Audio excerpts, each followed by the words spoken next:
Hello and good afternoon, everyone. So,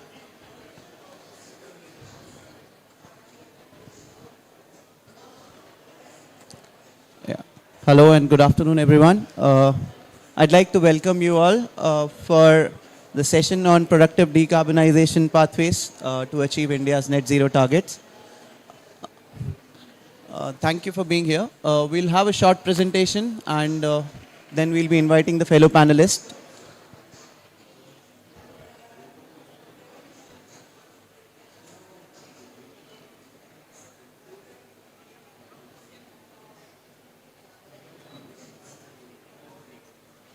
So, uh, this is India at a glance.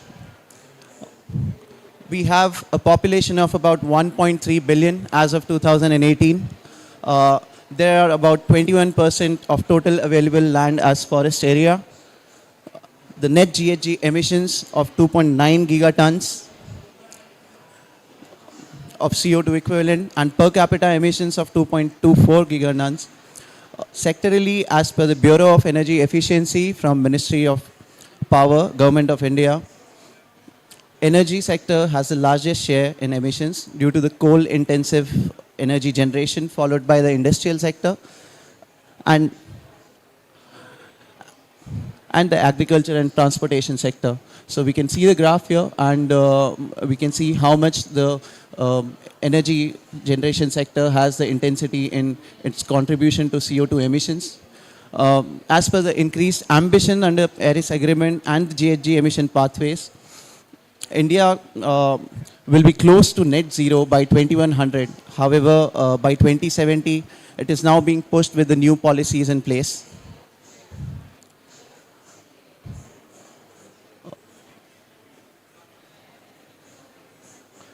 Also, as per the regional trends from IEA in the World Energy Outlook, we can see India becoming the world's most populous country by 2025.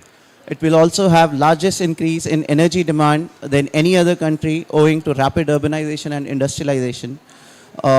There's doubling of combined import bill for oil and coal. However, with newer policies and focus on decarbonization, there is push to renewables and EVs and hydrogen. Renewables are to meet more than 60% of growth in demand for power and also account for 35% of electricity mix by 2030, which is not including hydropower.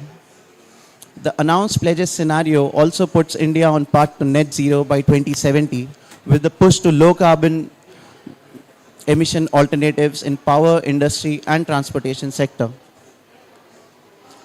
There are also a couple of policy updates that we've had. The updated NDCs have led to major policy push in EVs under the phased manufacturing program, co-firing of biomass pellets in thermal power plants by 7%, ethanol blending in petrol by 20%, and inclusion of agroforestry and private forestry. The coal gasification is another initiative that is being pushed to produce ammonia and hydrogen. And this also was passed in the lower house of parliament, the Lok Sabha, on 9th of August 2022. The energy storage is also being supported through a production linked scheme or incentive scheme to promote RE. Apart from this, the Lifestyle for Environment movement has been proposed to foster a citizen-centric approach to combat climate change. The Energy Conservation Amendment Bill has also been passed to establish and develop domestic carbon markets. Here's a short study that we have conducted recently on corporate sector status in India. And it shows us that almost 21 companies were surveyed under this study. 14 of them have already adopted science-based targets. All 21 companies have adopted renewable energy procurement. There are also 18 companies that believe climate commitment targets have affected their investment decision making. 14 of the 21 companies are pursuing climate commitment strategy and have estimated cost for it. At least 7 out of 14 companies expect cost of pursuing climate commitment to moderate or significant. And market pressures like maintaining competitive edge, investor preferences have been prioritized over mandatory measures. This is a snapshot into the sustainability disclosures by top 100 national stock exchange companies. This is also come out from the survey done by WWF India.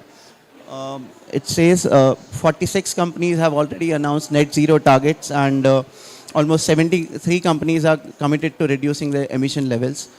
Renewable power procurement and energy efficiency are the technologies in demand and more commercially mature rather than other options right now. With this background, I'd just like to invite the fellow panelists. We have Mr. Deepak Gupta. He's Senior Vice President and Head for Carbon Markets at Renew Power. Please, sir. We have Ms. Ruchi Pant. She is Chief Climate Change Resilience and Chemicals Management at UNDP in India.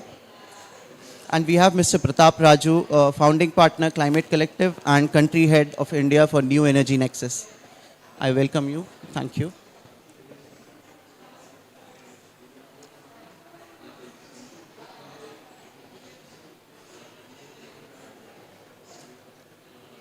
So, hi. So I welcome you to the panel, and we've been seeing a lot of talks on decarbonization, net zero, and pathway to net zero, new policies being pushed. Just wanted to ask, Ruchi, I'll start with you, and how can the multilateral entities such as UNDP can complement and support countries such as India in this push to net zero emissions? Yeah. Thanks, Akshay. First of all, let me say it's a pleasure to be speaking here today at the WWF Pavilion because I have myself have been associated with WWF before I joined the UN. I worked with WWF for almost 10, 12 years in WWF India and then also in WWF Nepal. So it's a pleasure to be here today speaking at this pavilion, and thank you for inviting me. Now coming to the net zero commitments that India has made, we are aware our Honorable Prime Minister has made this commitment. So as citizens of the country, it's our duty to lead that pathway and to ensure that we also help in achieving those targets. As a multilateral organization, UNDP, and representing UNDP here today, I feel that I have 4 to 5 key areas in which UNDP helps the government. And in general, any multilateral organization can help. The first and foremost, I think the most important role I would say is to access international finance to achieve these targets.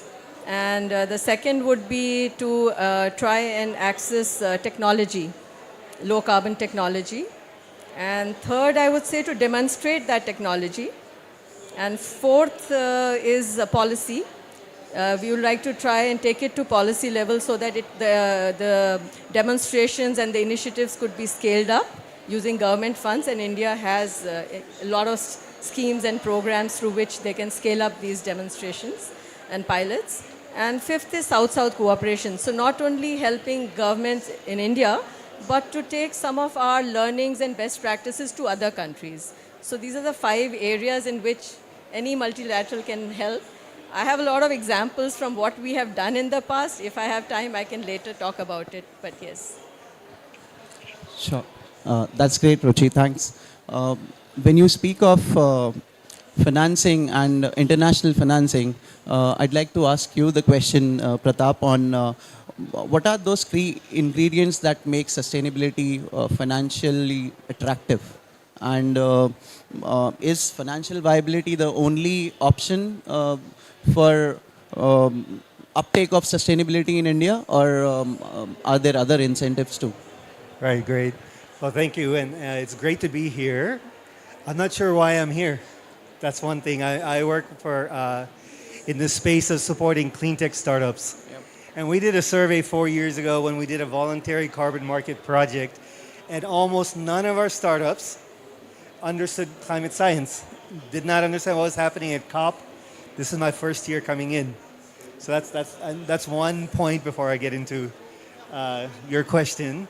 The second one, I used to be a solar developer. And this was India National Solar Mission, started in 2009 or something like this. We were trying to sell solar when the cost of solar was above the grid. a hard sell. When we were selling solar below the cost of the grid power, business is tough, but the sales started happening.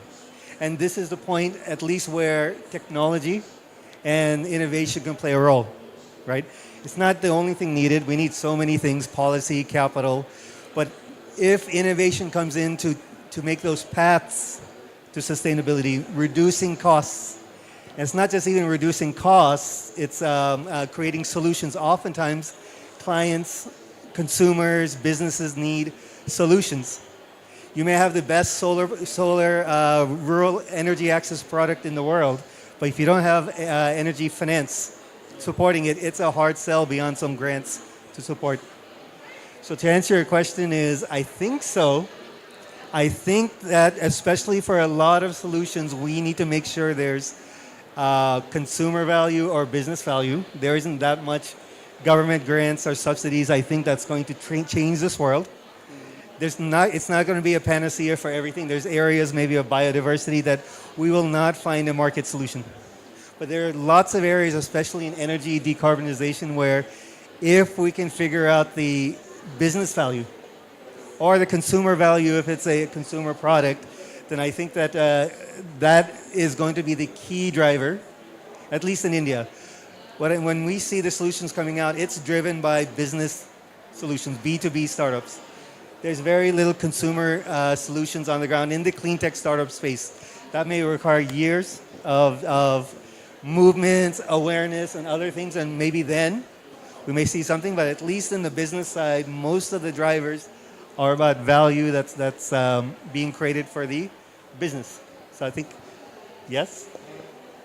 Well, yeah, when we talk about large-scale solar or RE projects, I think business makes sense.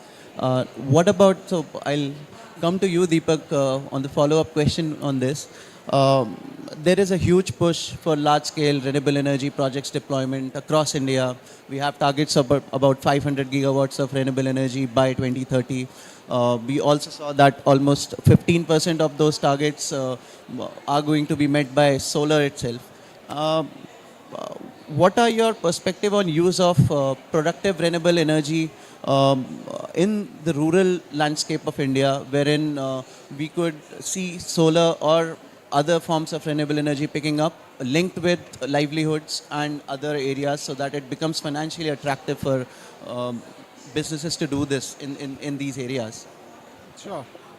Thanks, Akshay, and really glad to be here. Thanks to WWF for also putting this panel and discussion together and arranging great co-panelists. So Akshay, I think people here know the India story of renewable energy, and incidentally, it's been a lot more focused on large scale. And when I say the word incidentally, I've been involved with the solar and renewable energy story since the very beginning when countries started to think about solar mission. And I still recall initial idea was, okay, let it be 50% distributed, 50% large scale, and then 60-40, and then 30-20, and we are where we are. Yeah. Okay, so while I am saying that, so it's not that initial focus was not there, but how it has happened is achieving scale in large scale has been found out to be much more easier because private sector has taken a much more proactive role in that large scale solar, large scale wind. For the distributed or particularly rural area interventions, scale has not been possible because no good business models have really evolved, even as on date. I'm not saying that there are no business models altogether, but a business model in which a large enough company or a large enough investor takes practical interest to really scale it up has unfortunately not happened. Now, why it has not happened? Multiple reasons, but one of those is lack of enabling ecosystem by the decision makers involved. The policy on electricity pricing, the policy on energy pricing in India is such that rural areas receive electricity at a much, much lower cost from the grid. Now, till the time that remains the anchor data point for pricing. the standalone solar-based or renewable energy-based ecosystems cannot grow as a pure play business model.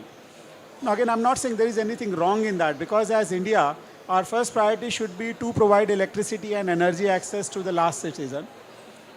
Not necessarily through unclean means, but rather what we are doing is, therefore, as a country, we are injecting more clean energy at the grid level so that grid itself becomes clean in some sense.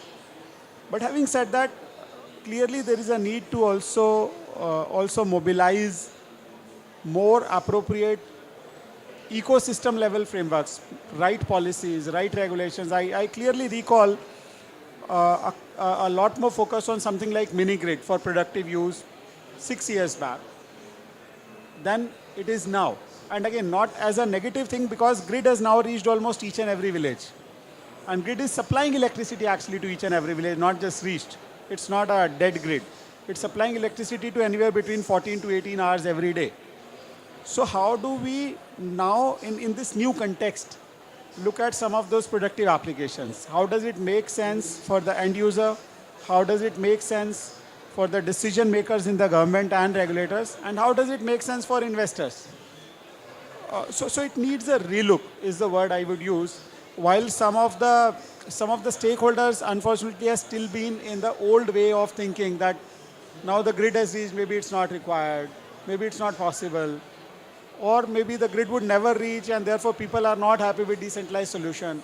I think this integration really needs a relook across all levels. So I'm really glad that WWF, you guys are really raising some of these questions. Organizations like you have really huge access to people on the ground. And first they have to start understanding value of some of these things. It has an adaptation angle, it has a mitigation angle. I think mitigation angle alone is not sufficient to convert this demand.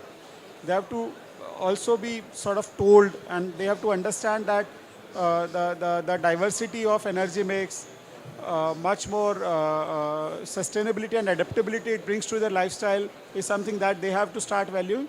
And as urban elites, we have to start valuing and create a right narrative around it. So I'll take a pause here and see. Talking about creating value through decentralized renewable energy projects, we have been doing a couple of projects in the Sundarbans related to this, creating enterprise around water filtration through solar, irrigation, there's also a transition from existing diesel-based three-wheelers to electric three-wheelers and setting up charging stations there.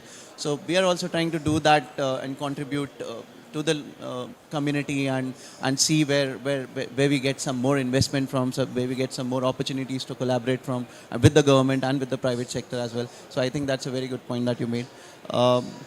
From the rural side, Ruchi, another question that I have for you is, there's a lot of emissions related to agriculture. We saw that it's the third most largest emitter in India after energy industries and transportation.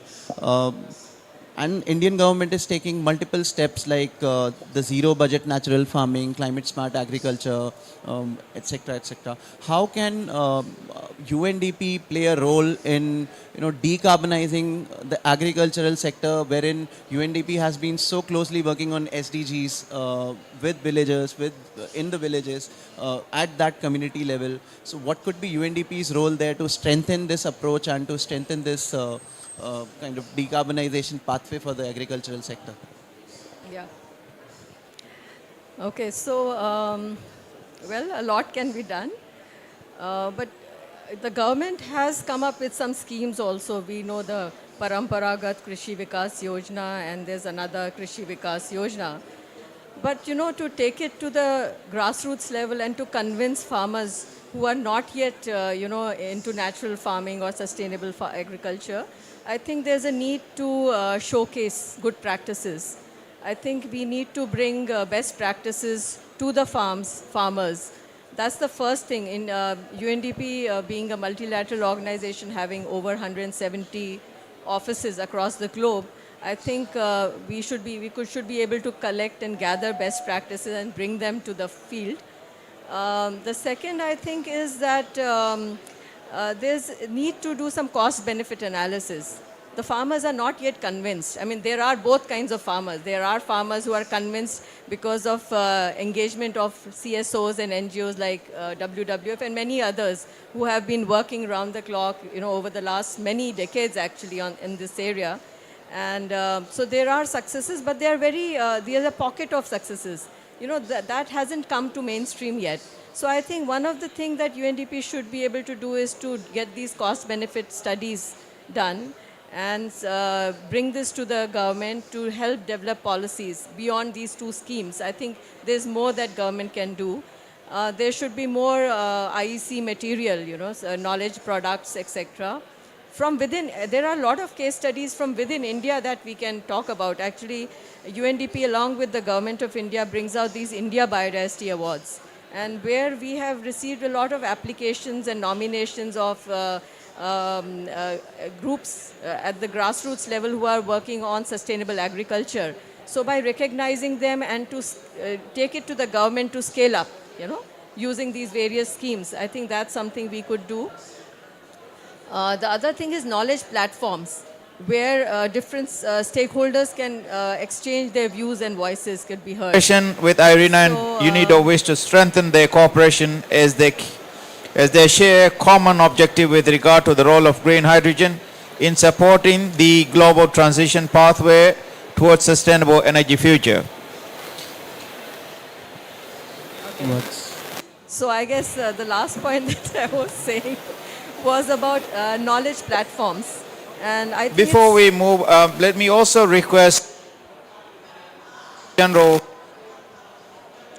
brief remarks before the it's only signing. supporting us. What we You want have the is- floor, sir. Mr. Gert. Okay. Is So it okay? just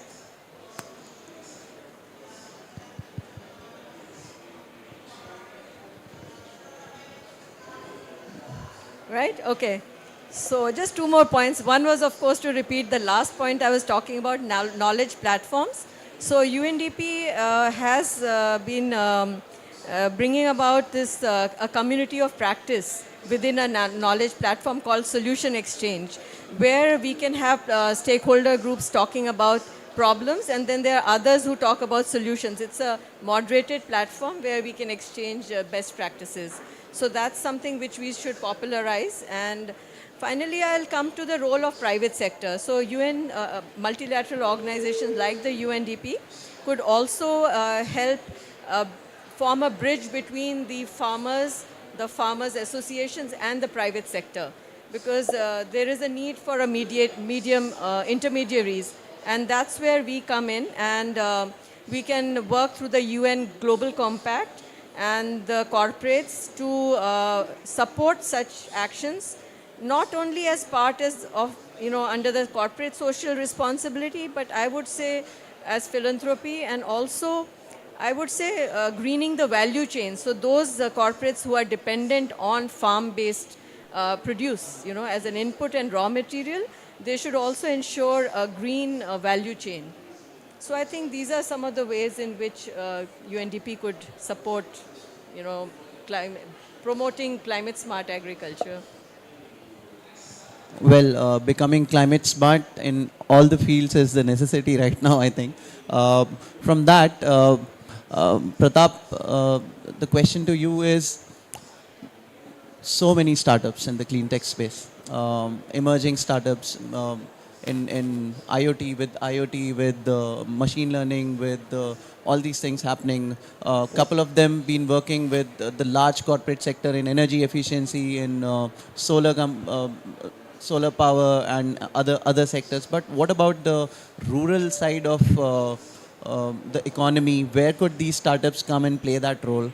Also, what are those factors which could catalyze the uptake of clean tech startups in the Indian ecosystem, while there are larger corporates which are already including net zero strategies and all of those things, and they have the resources to implement them? How do startups play a role there, and how do they catalyze, they get that catalyst to really have that scale and make an impact in India's net zero story? Right, great. So I'll answer the second question first.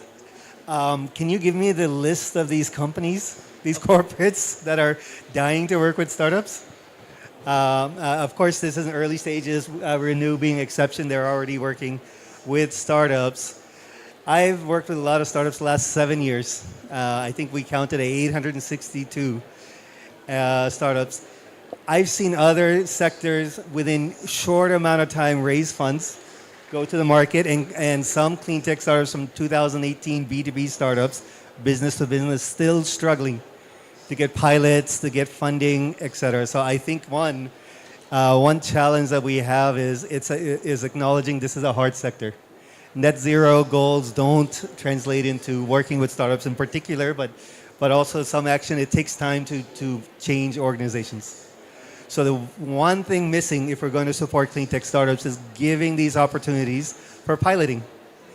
It's the biggest signal when it comes to raising capital, right? Without a signal that, for example, piloting at Renew, it's very hard for an investor to believe this creates value for a corporate. So the more piloting programs we have, the better. The second thing that I've seen, okay, in India, the EV revolution is starting. How much growth is there in passenger EVs in India? Not too much. Now, India is stingy and smart when it comes to subsidies. I mean, that's true.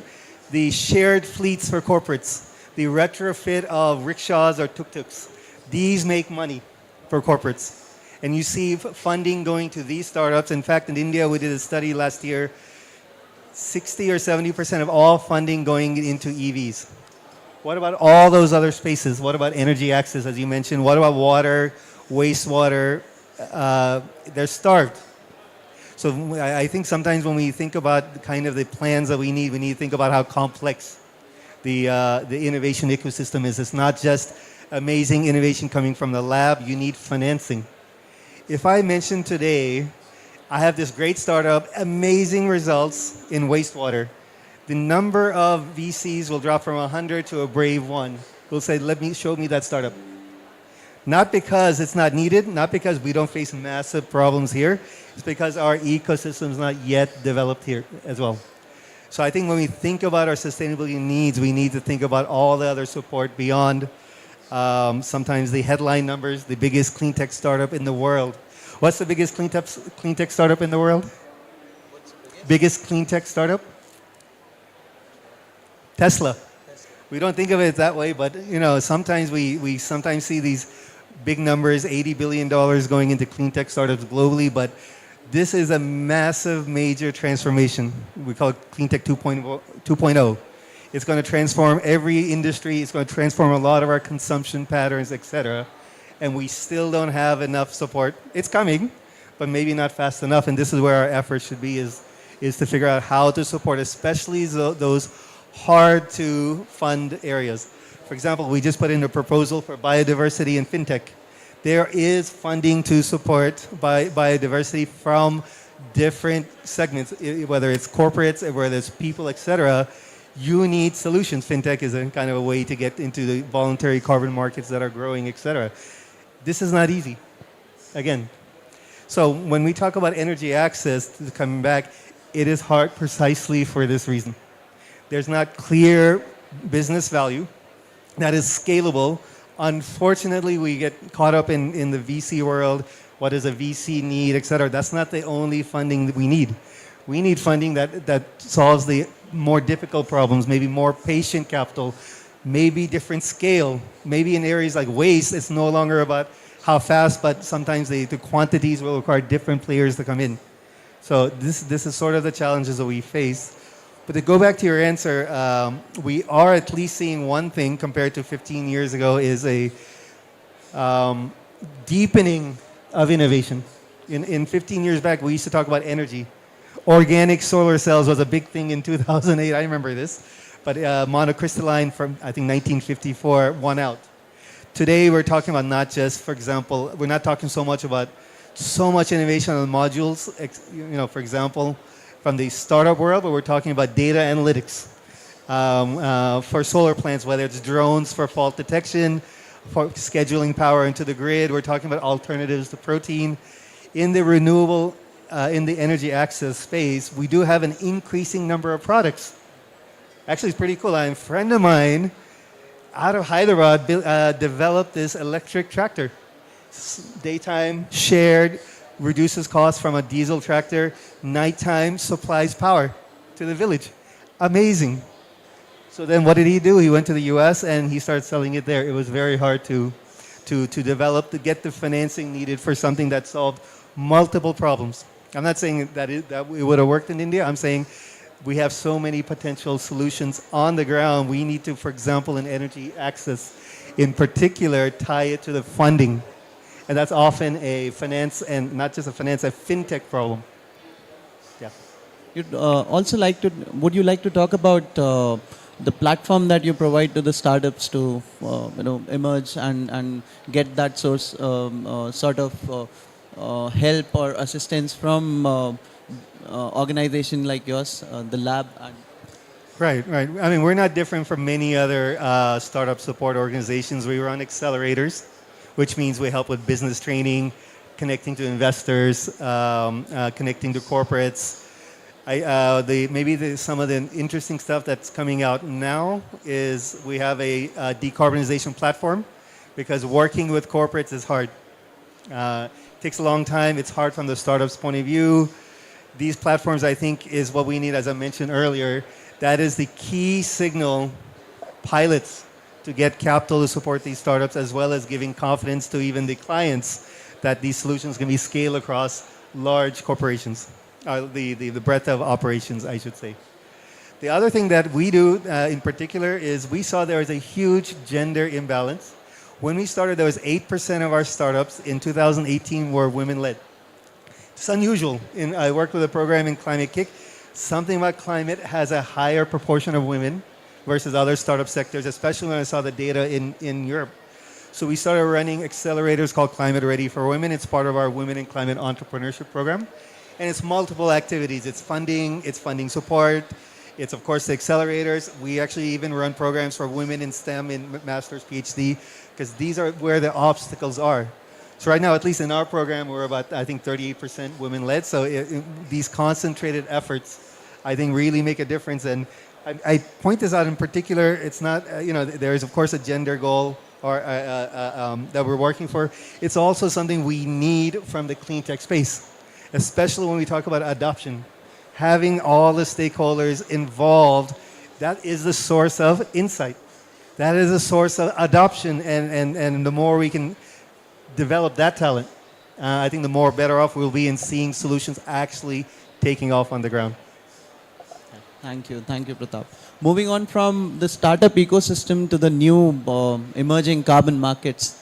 So Deepak, energy efficiency, renewable energy, they have been pushed a lot for the decarbonization,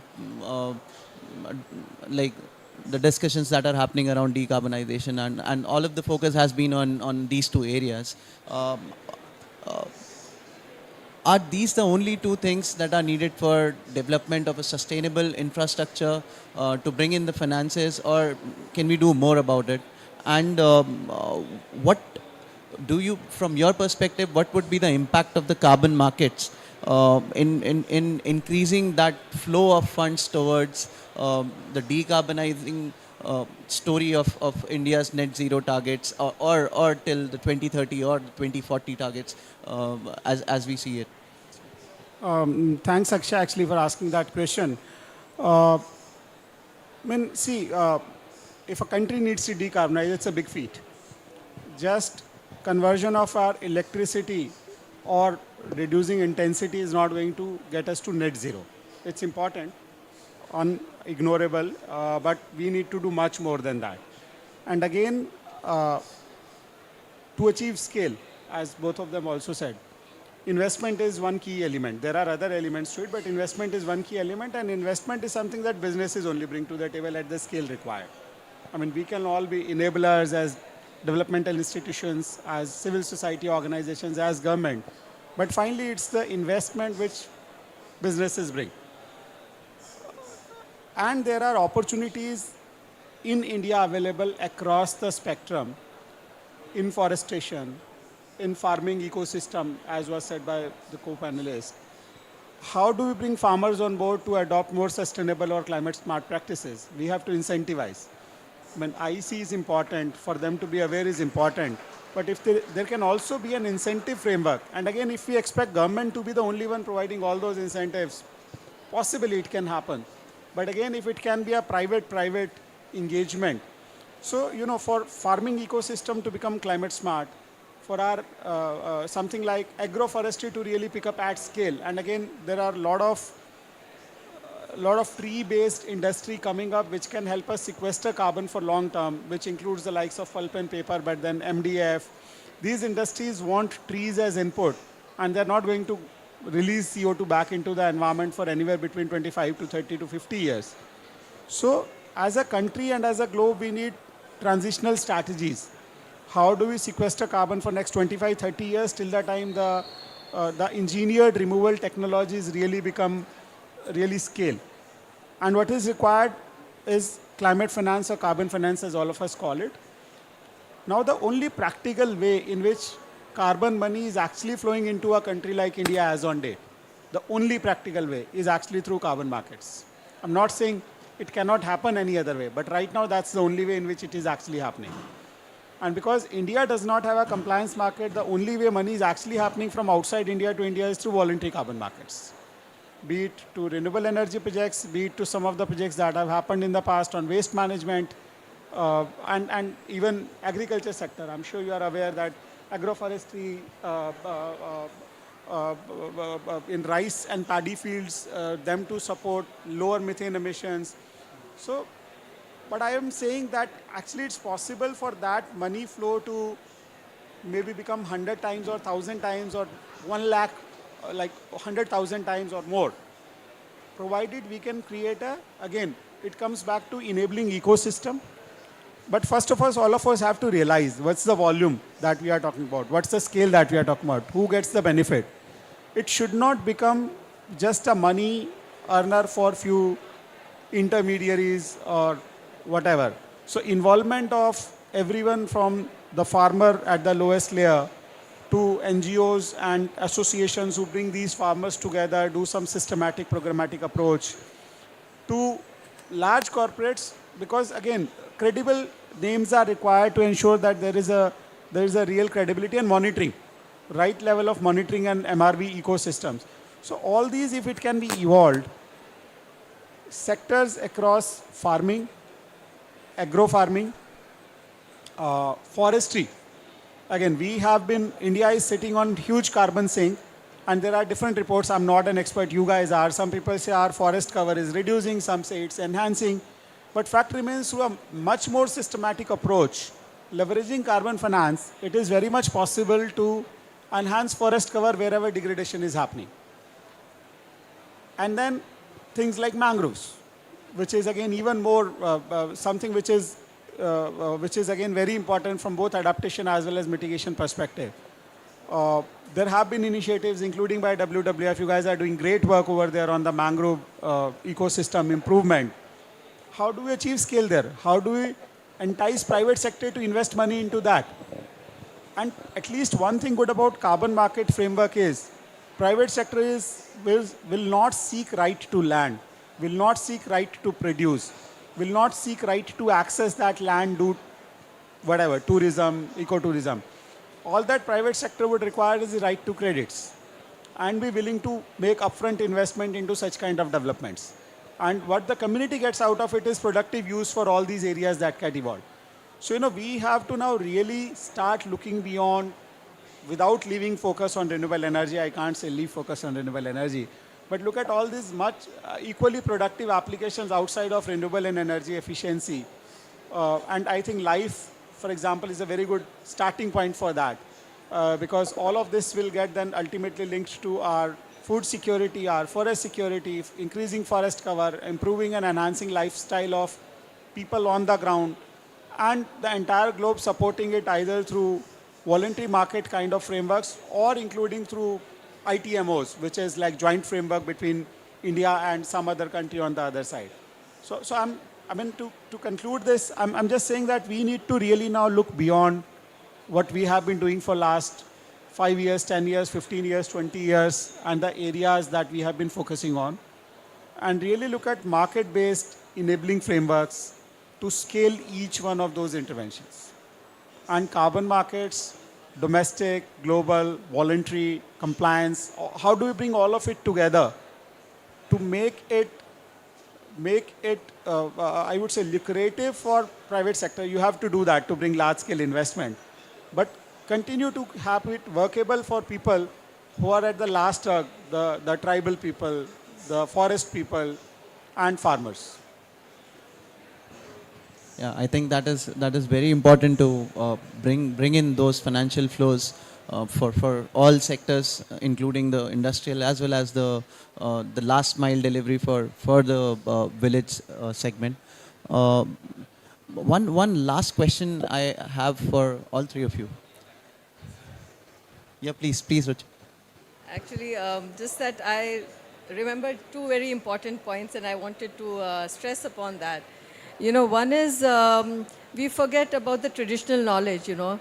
It's not that we have to bring technologies and knowledge from outside, but there is a lot of innovation that happens in farmers, field.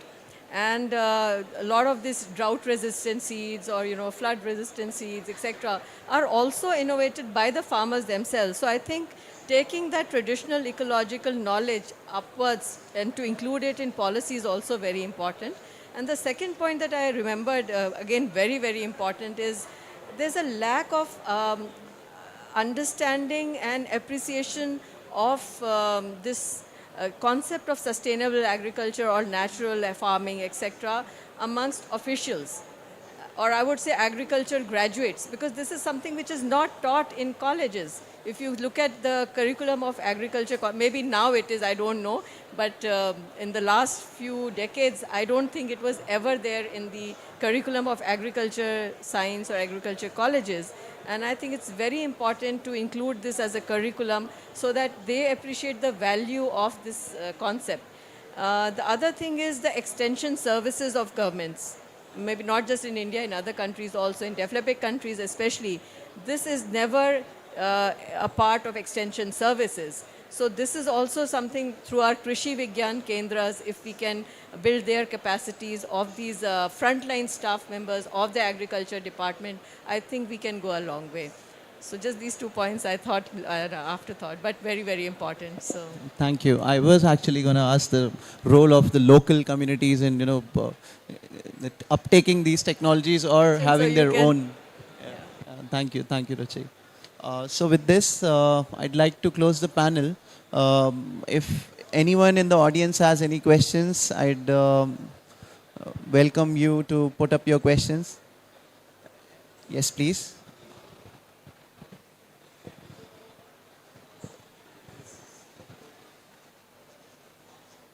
Hello, I'm sorry for coming late. Yeah, my name is Miriam. I come from Kenya. I am a mother to a child who is 16 years old from Kenya. She's doing something to do with the ecosystem and the wildlife. She got your award for top 100 with the WWF Foundation. Yeah, I'm so happy as a parent. And we also got the present that you sent her all the way from South Africa. Yeah, and what I really love to say is there are a lot to be done, but the problem comes in that there is no more voices to speak about the wildlife. For example, in Kenya, there is distinction of impalas. Right now, the only left impalas are like in a cell. They are put in a cell, like in a cage. And it's like they have removed the organ for giving birth. So like they are not regenerating or they are not giving birth anymore. So we were thinking of something, if it can be done by the WWF, so that they can be freed to give birth, so that they can be many. And then for the poaching system, it is now low. But the problem is that removing the uterus for the animals. So what do you think about that?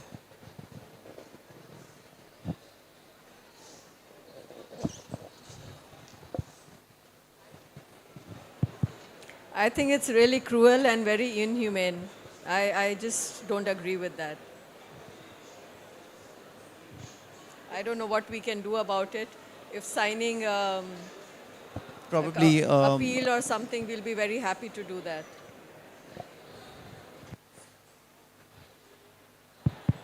Yeah, sorry. I was saying that it's a very cruel policy and very inhumane.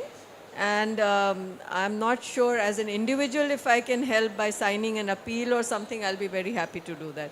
I love wildlife. I'm a wildlifer at heart more than anything else. I am sure people from WWF would really look into it and probably, and we'll speak to you about it because this is more from the technological point of view, the panel. But I'll come back to you on that. Thanks. So with this, I'd like to close this panel discussion. I thank you very much for being here, for sharing your insights, your thoughts, especially on the startup ecosystem side and how we are bringing in the financial flows, how the businesses or the corporates could help the startups, and how to make the business case for startups for them to grow in India. For the carbon market side, how there should be frameworks for corporates to work with the government and like how the corporates do not want to enter into the forests or want land or anything to do with the resources, but just the carbon credits, and that could help the villages. And for your perspective on what UNDP is doing in the agricultural sector with the SDGs, helping the communities and villages, I thank you all and hope you have a great time in Sharm el Sheikh. And yeah, thank you. Good afternoon. And thank you guys for being here. Thank you for